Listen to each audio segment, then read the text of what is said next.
my video presentation of my work in world literature, Mr. G.C. de la Cruz.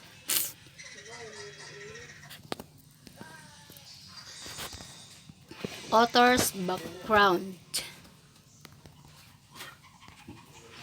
Edward Fitzgerald or Fitzgerald was born on March 31, 1809 to June 14, 1883, was an English poet writer. He is the most famous poem. He is the first best-known English translation of the Rubaiyat of Omar Khayyam, which has kept its reputation and popularity since the 1860s. And background of the work.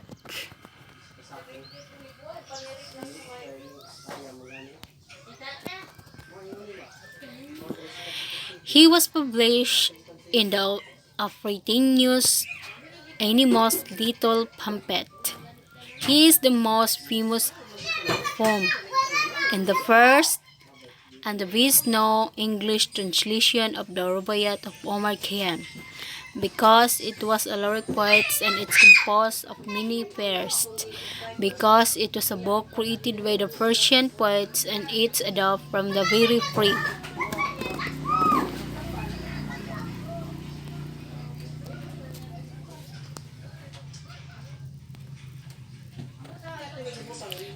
This is the reading poem and its sample.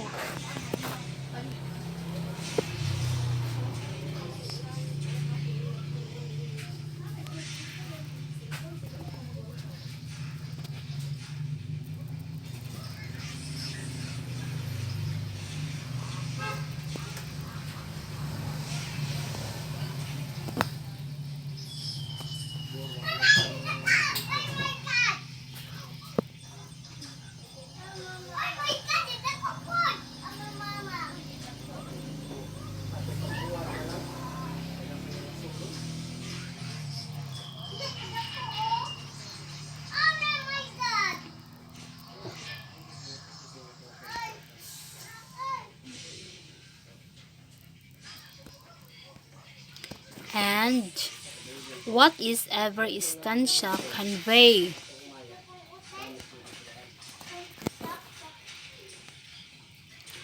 Obviously, on one level, the poem can present itself in a very straightforward of manner, in the vein of Carpe Diem. In the third stanza, the author writers often dim the dark. You know how little while we have to stay, and once departed may return. No more there are several refrains to throughout the poem. First, the cap. The word time has but a little way to further, and the word in bird is on the wing. The entire ninth stanza describes the summer month that brings the rose ticking gemside, and so on, forth on and museum. Against in the 53rd stanza, you know more the poet seems to be in an incredible hurry to get his life going before. Some do and more than willing to encourage of any lightly he encounters in the course of the poem to do the same. Another occurring motif throughout the poem is the time-honored act of downing a few drinks. It appears that either wine, the cup, or bowl, and the grape touch every stanza in the poem. The narrator seems to be an alcoholic in the 56th stanza. He dismisses everything so he can get drunk, having divorced, treason, and married. The daughters of vine in the previous stanza of all that one should care the platform was never deep in anything but white litter. The narrator compares the grape to an angel. It's clear this person has something of an obsession. But all of these seemingly transparent references to drinking big for a deeper analysis, writing a really great poem about blooming off the next day. To get trashed does not get into you the literary canon of the particular interest and the symbol of the cup in our bowl or even paths. At one point, the poem and the wine that the narrator seems to be drawing out of its own very occasion. The cup in the Western society always synonymous with some sort of price or contents beside cup being semi-obviously equated. The vagina and the therefore of kind of sexual conquest in our society.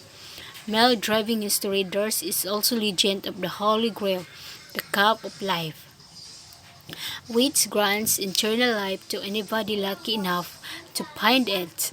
There is a parable in the Bible about a woman who, having married in several times out of either lust or financial necessity, goes to the well manners. She get water Jesus, the dispensing wisdom in the usual from the will first again.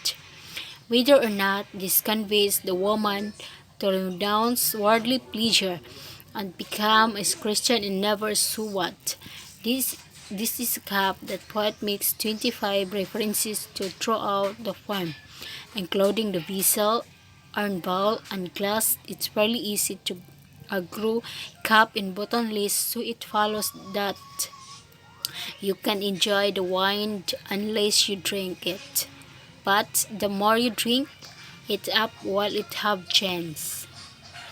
Now a different theme arises from the author wished using its really time to seize the day and drink it. Up while it have chance. The 63rd stanza uses another symbol explain. It one thing the certain and the rest is a lie. The flower that once was blown forever dies throughout the poem. Death seems as being an empty cup. Stanza 72 and the interest ball they called the sky were under the crawling. What is the poem and what is the tone and mood of the poem?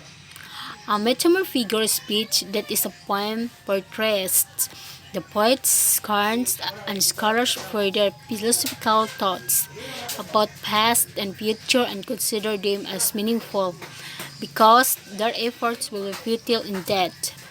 The poet has used the doctors and saints as a symbol, learning of dogmatic beliefs. The imaginary of the poem is not one simple, exotic, and caps, roses, mounds, gardens, taverns, desert, lovers, birds, and wine. And the last is the conflict. Man vice man. A character fights against another person, the antagonist, to achieve victory. The adversarial relationship can be expressed physically, emotionally, intellectually, or in the other way. Man vice self. Conflict involves the protagonist's own fears. Man vice nature. The natural words turns against the protagonist, forcing him or her to fight against the elements of the overcome, facing advertisers, facing his hair. Thank you for watching.